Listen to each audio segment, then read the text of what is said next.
శృతి మన అత్తయ్య. మీరేంటి హారర్ మూవీలో కనిపించే దయ్యంలో ఉన్నారు?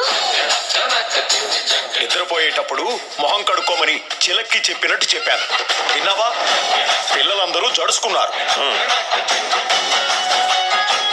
కరెంట్ పోతే చీకట్లో ఎవరైనా అలాగే కనిపిస్తారు. అవును, కరెంట్ ఎందుకు పోయింది?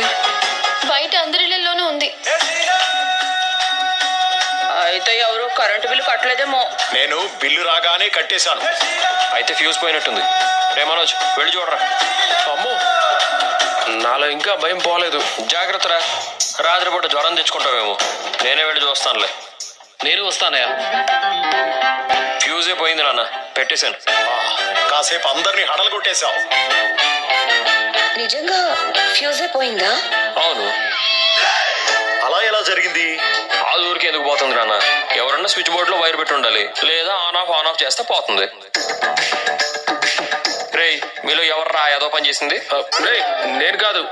నేను కాదు. ఎలాగైతే నేను కరెంట్ వచ్చింది కదా, వెళ్ళి పడుకుందాం పదండి.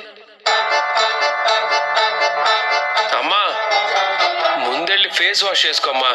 కరెంట్ వచ్చిన భయంగానే ఉంది. రే, ఇది రోహిణి పెట్టిందిరా. రేపు పొద్దున్న దాకా ఉంచమంది. అలా ఉంచితే రేపు పొద్దున నా మొహం చూసారంటే ఇంతకన్నా ఘోరంగా ఉంటుందా?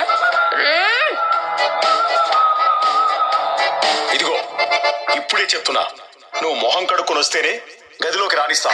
మరి నా గ్లామరు ఏంటి? ఏం లేదు, నేను కొడుకేసుకుంటానండి. వెళ్ళు.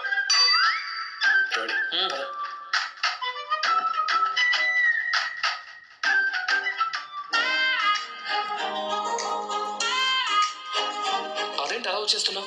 తలుపు వేస్తారు. నువ్వే నువ్వు వెనకాల వచ్చావు కదా, వేస్తే ఏమైంది? ఏంటి?